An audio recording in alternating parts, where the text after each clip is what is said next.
প্রাচীন প্রথা হচ্ছে কি জানেন, আমরা সবগুলোকে একটার মধ্যে গুলিয়ে ফেলছি। নামযজ্ঞ গাওয়ার পরে মানে এক অভিসার 12টা থেকে 4টা পর্যন্ত, এখন ওটার ভিতরে যে কি কি আছে, কোন কোন পার্ট ঢুকে গেছে সেই সম্পর্কে স্পেসিফিক ধারণা আমাদের নেই। যার কারণে আজকে আমি এখানে গাইলে মনে হচ্ছে যেন অভিসার গাচ্ছি। আমি বলে দিচ্ছি অভিসার কোথাকার থেকে কোথাকায় শেষ পর্যন্ত। এইগুলো হচ্ছে রূপানুরাগ। অভিসার হচ্ছে গমন। অভিসারের যদি কেউ গৌরচন্দ্রিকা বলে চিন্তা করে তাহলে বলতে হবে নিরমল গড়া তনু। হ্যাঁ, অভিসারের শুরু হচ্ছে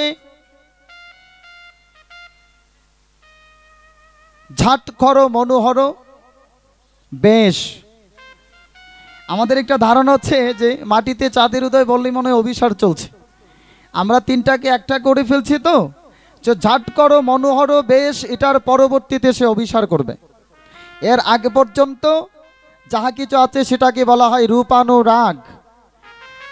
এর পরবর্তীতে আমরা যেটা করি, আমরা কি করি, অভিসারে নিয়ে আমরা কুঞ্জ সাজাই, তারপর একটা মিলন দিয়ে দিই। এগুলো হচ্ছে মন গড়া, কারণ একটা লীলার মধ্যে শেষ করতে হয় তো। তখন সময় অভিসারে চলে বিনোদিনী রাধা, নীলুয়া বসনে মুখ ছাপিয়াছে আধা। এটা পর্যন্ত হচ্ছে অভিসার, যাত্রা করছেন। কিন্তু আমরা কি করি, পরবর্তীতে তো আর লীলা হয় না, রাস হয় না, বিদায় আমরা বলি যে রাধারানী কুঞ্জবনে গেলেন, ওখানে বনপুষ্প দ্বারা কুঞ্জ নির্মাণ করলেন, তারপর একটা মিলন হচ্ছে। ওখানে কোনো মিলন নেই। হ্যাঁ, এরপরে যদি বলেন তাহলে আমি এমন মানে আমি তার অসুবিধা করতে চাচ্ছি না। আমি না হয় যেগুলা মানে অনেক পদ আছে তো, হ্যাঁ, অভিসার বা রূপানুরাগ অনেক পদ আছে, সবগুলা গাওয়া হয় না, কিন্তু যে কেউ গাইতে পারে না, ওরা মানে গাওয়া সম্ভব হয় না, 3 ঘন্টা সময়। কাজে আমি না হয় কারোর জন্য অসুবিধে না হয়, তবে আমার যে ধারণাটা আমি ক্ষুদ্র জ্ঞানে জানলাম সেটা জানালাম, যে অভিসার রূপানুরাগ যে পাঠ হচ্ছে এই জায়গা পর্যন্ত, এর আগ পর্যন্ত হচ্ছে টোটালটাই রূপানুরাগ। অভিসার হবে ওখান থেকে, হ্যাঁ, পরবর্তীতে মিলনটা হবে রাসে। যাই হোক, আমার অপরাধ ক্ষমা করবেন। এরপরে যদি গাইতে চাই, আমার মনে হয় আমি কিছু জায়গায় আমার সময় তো প্রায় শেষ হতে যাচ্ছে, আমি এমন কিছু করব যে বাকিটাও গাইতে পারবে সুন্দর মতো করে। তো আমার সাথে একমত কিনা আপনারা একটু খুঁজে নেবেন, যদি ভুল করে থাকি তাহলে ক্ষমা করবেন। অভিসারের পূর্ণ মিলন রাত্র 2:30 ঘটিকার পরে, আর আপনারা আমারে দিচ্ছেন 12টার ভিতরে।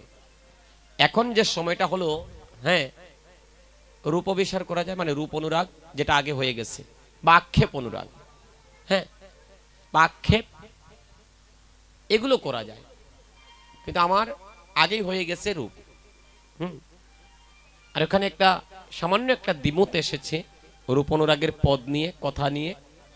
আমার অনেক সিনিয়র, আমার অনেক আগে, আমি যখন ছোট ছিলাম, মানে শিশু ছিলাম, ওই শিশু বয়স থেকে আমি দেখে আসছি আমার বড় ভাই, আমার টিটুদা কীর্তন করতেছেন। ওনাদেরকে আমরা অনুকরণ করেই আমরা কীর্তন করি। ওনারা আমাদের শিক্ষকের মতো ভক্তগণ, ওনারা হচ্ছেন আমাদের শিক্ষক। আমরা যারা কীর্তনিয়াগণ আছি, আমার অনেক আগে থেকে উনি কীর্তন করছেন।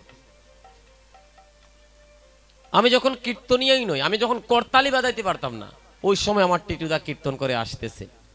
তাহলে উনি আমার অনেক সিনিয়র, আমার গুরুজন, আমার গুরু সমতুল্য। কিন্তু দ্বিমতটা হলো ওই জায়গাতে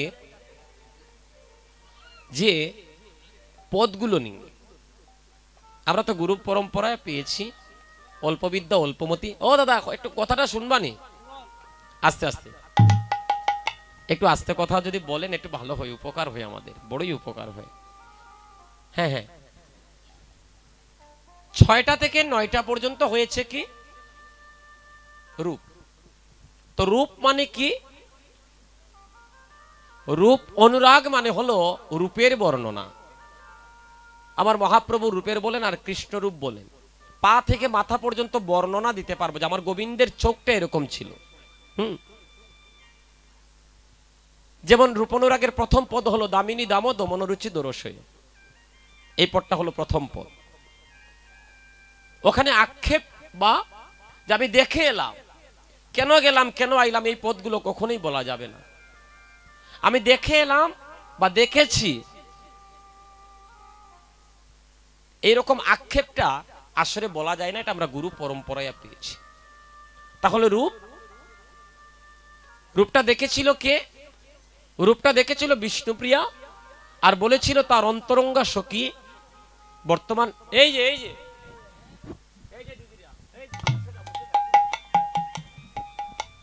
আসছে রূপটা, মানে রূপের কথা বলেছিল কাঞ্চনার কাছে। কাঞ্চনা এবং বিষ্ণুপ্রিয়া দুজন ছিলেন সখী, মানে বর্তমান সময়ে যারে হই আমরা বান্ধবী।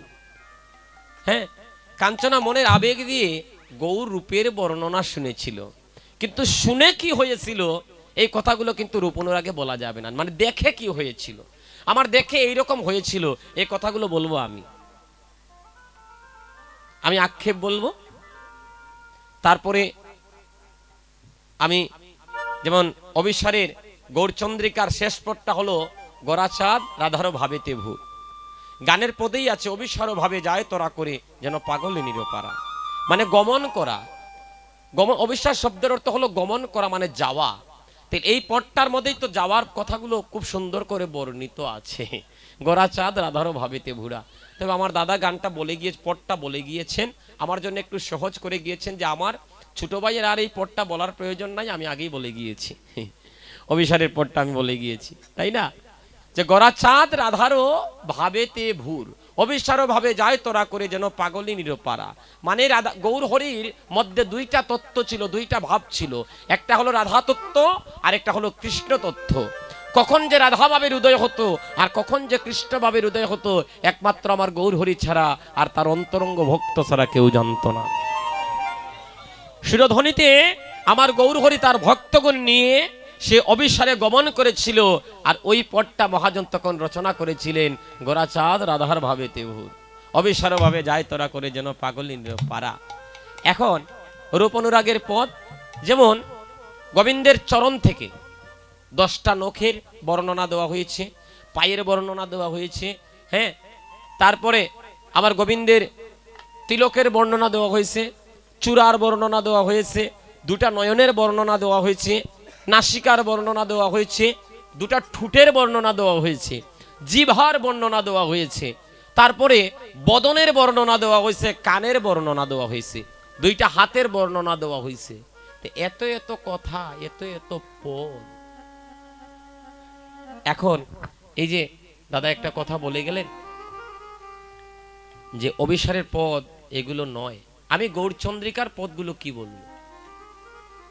আমি তো অবিসারে প্রবেশ করব, তাহলে আমার গৌরচন্দ্রিকার পদগুলো কি? উনি বলেছিলেন কি, নিরমল গোরাতন, এই পদটা হলো অবিসারের পদ। এটা হলো 100% রূপ অনুরাগের পদ। কারণ নিরমল গোরাতনু মানে গৌর হরির তনু মানে দেহ, এই তো দেহটা নিয়েই তো বর্ণনা, হরি বল। তাহলে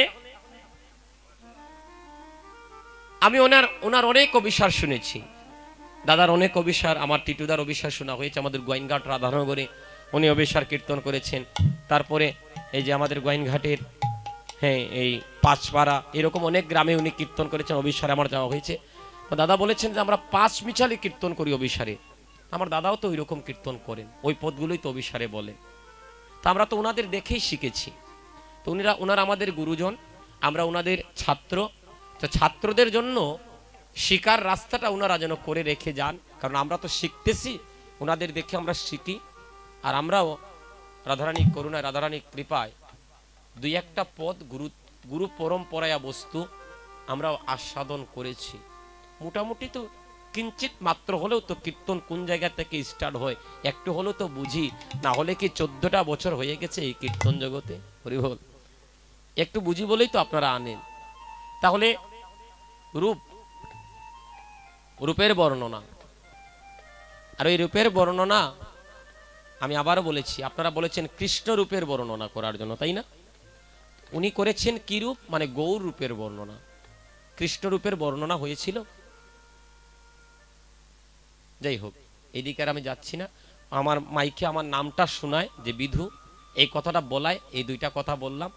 যদি অপরাধ হয় আপনারা বিচার করবেন। এখানে আপনারা সাধুজন আছেন, বৈষ্ণবগণ আছেন, আপনাদের চরণে আমি কোটি কোটি দণ্ডবোধ জ্ঞাপন করছি।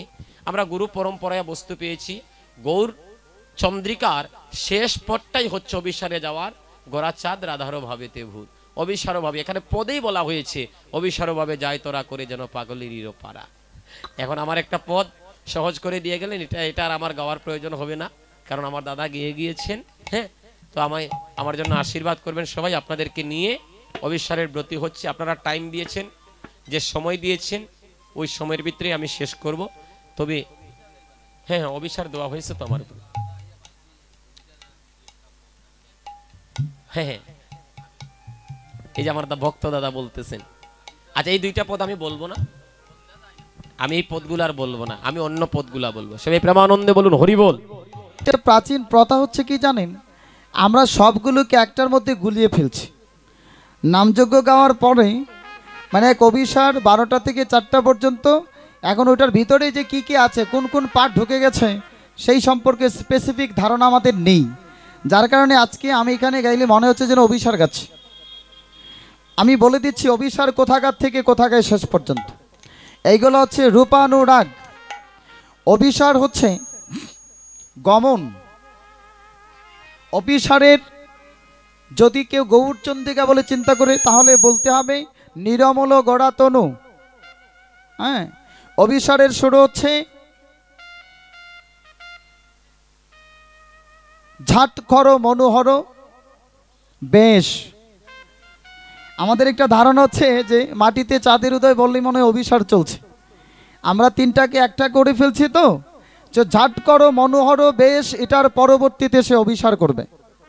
এর আগে পর্যন্ত যাহা কিছু আছে সেটাকে বলা হয় রূপানুরাগ। এর পরবর্তীতে আমরা যেটা করি, আমরা কি করি, অভিসারে নিয়ে আমরা কুঞ্জ সাজাই, তারপর একটা মিলন দিয়ে দিই। এগুলো হচ্ছে মন গড়া, কারণ একটা লীলার মধ্যে শেষ করতে হয় তো। তখন সময় অভিসারে চলে বিনোদিনী রাধা, নীলুয়া বসনে মুখ ঝাঁপিয়াছে আধা। এটা পর্যন্ত হচ্ছে অভিসার, যাত্রা করছেন। কিন্তু আমরা কি করি, পরবর্তীতে তো আর লীলা হয় না, রাস হয় না, বিদায় আমরা বলি যে রাধারানী কুঞ্জবনে গেলেন, ওখানে বনপুষ্প দ্বারা কুঞ্জ নির্মাণ করলেন, তারপর একটা মিলন হচ্ছে। ওখানে কোনো মিলন নেই। হ্যাঁ, এরপরে যদি বলেন তাহলে আমি এমন আমি তার অসুবিধা করতে চাচ্ছি না। আমি না হয় যেগুলা অনেক পদ আছে তো, হ্যাঁ, অভিসার বা রূপানুরাগ অনেক পদ আছে, সবগুলা গাওয়া হয় না, কিন্তু যে কেউ গাইতে পারে না, ওরা গাওয়া সম্ভব হয় না, 3 ঘন্টা সময়। কাজে আমি না হয় কারোর জন্য অসুবিধে না হয়, তবে আমার যে ধারণাটা আমি ক্ষুদ্র জ্ঞানে জানলাম সেটা জানালাম, যে অভিসার রূপানুরাগ যে পাঠ হচ্ছে এই জায়গা পর্যন্ত, এর আগ পর্যন্ত হচ্ছে টোটালটাই রূপানুরাগ। অভিসার হবে ওখান থেকে, হ্যাঁ, পরবর্তীতে মিলনটা হবে রাসে। যাই হোক, আমার অপরাধ ক্ষমা করবেন। এরপরে যদি গাইতে চাই, আমার মনে হয় আমি কিছু জায়গায়, আমার সময় তো প্রায় শেষ হতে যাচ্ছে, আমি এমন কিছু করব যে বাকিটাও গাইতে পারবে সুন্দর মতো করে। তো আমার সাথে একমত কিনা আপনারা একটু খুঁজে নেবেন, যদি ভুল করে থাকি তাহলে ক্ষমা করবেন।